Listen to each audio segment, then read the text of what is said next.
Morning, welcome back to the Punk Uncle Show, and welcome to a video that I've been looking forward to making for a long time now.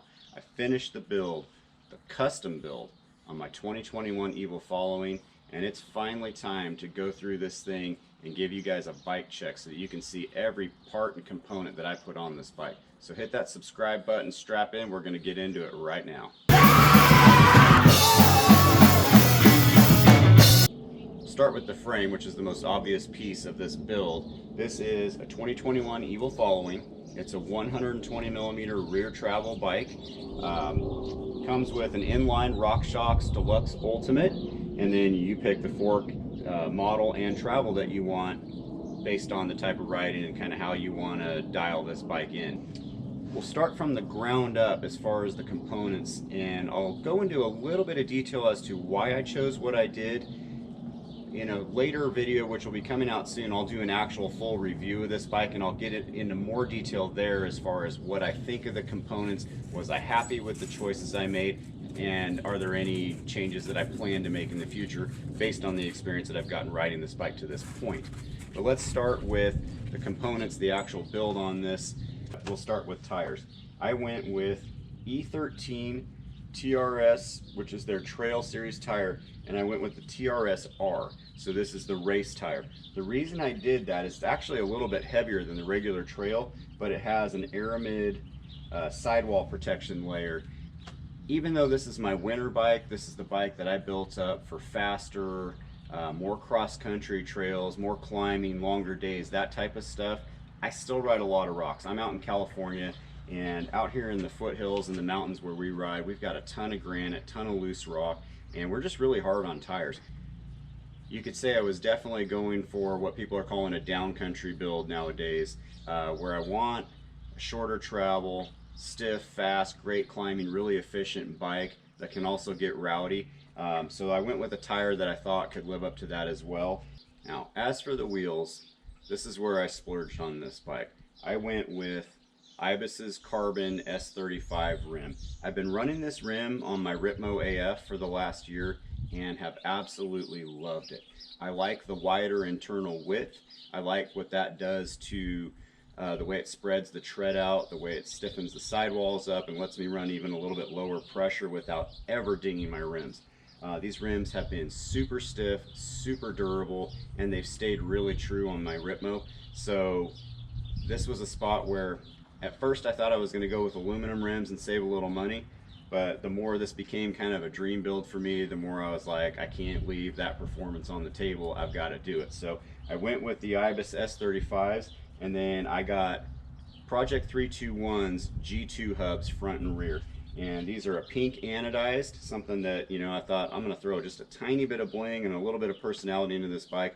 I love pink and bright colors, if you guys can't tell from the logo and everything else that I do. So went with pink, and then we've got these turquoise nips on here. So just a little bit of contrast there, and I love the way they came out. Now for suspension, as I mentioned, the bike comes with the RockShox Deluxe Ultimate in the rear. It's an inline 120 millimeter travel. You do have the famous DW Delta Link rear suspension setup, which was something I was always a fan of just visually, and really curious to like actually own and ride a bike. Again, we'll get into that on the review video, but that's what's going on in the rear suspension. On the front, I really went back and forth between going with a RockShox Pike or a Fox 34 for this bike. To be honest, I was leaning towards a Pike, but with COVID, supply chain issues and all that kind of stuff, I couldn't find the one I wanted. So I got actually really lucky and was able to find this Fox 34 factory Grip 2 130 millimeter travel, and this thing not only looks phenomenal, but it works great too. I got custom stickers made to match the color of the bike, which just sets the whole build off. Really happy with the way that came out, and yeah, I think we're top notch at suspension front and rear on this bike. For stopping power, I went with Shimano XT 4 pistons front and rear, and I went with the Ice Tech rotors by Shimano front and rear as well. I've got a 200 in the front and a 180 in the back. I've been running Shimano 4 pistons on my Ripmo as well, and the stopping power and just the quick engagement is something that I've gotten used to. I had SRAM brakes on my high tower before the Ritmo, and I was used to that, but after riding the Ritmo for the last year and just having that light switch brake power at my fingertips all the time, that's what I've gotten used to, and it's what I wanted to stick with. And it's been a seamless transition into this bike. I love these brakes. For the drivetrain, since I spent so much money on the wheels, I decided I needed to save a little bit. I was thinking about going a little bit higher end on the drivetrain, but the build was starting to get a little crazy. These aren't cheap frames, by the way. Retail on an Evil, I think all of their frames is $32.99. So right there, you're starting at a pretty high point, and then the crazier and more fantasy driven you get with your build, the more that price goes up. So even with me having some sponsors that give me some support through discounts, great local bike shop that I work with in Rubber Soul where I get a lot of my parts, and just some of the relationships I have, this still ends up not being cheap. Long story short, I decided to go with SRAM's GX drivetrain. I've had this on my last couple of bikes as well. I've been really happy with it, and I just couldn't see spending the extra money to step up to X01 or XX1 after that. It was just, the drivetrain it's kind of blue collar, but it's worked for me on every bike that I've had it on. I did get the Lunar or Lunar, however you're supposed to say that. So I've got the bigger spread on the cassette. I've got the 52 in the back. Up front, I went with a 30-tooth absolute black oval chainring. This is another thing that's new to me. So far, I am really liking that. I've got the GX alloy crank, and then I've got my good old trusty XTR SPD pedals by Shimano, and that's what's getting the power to the ground on this bike. All right, let's talk cockpit now. This is, as much as I love all the performance stuff, the cockpit makes or breaks a bike for me. I am really particular about just the way I feel, and this goes back to my moto days. I was always wanted to be super consistent with my setup and just have every bike kind of feel as much the same as possible.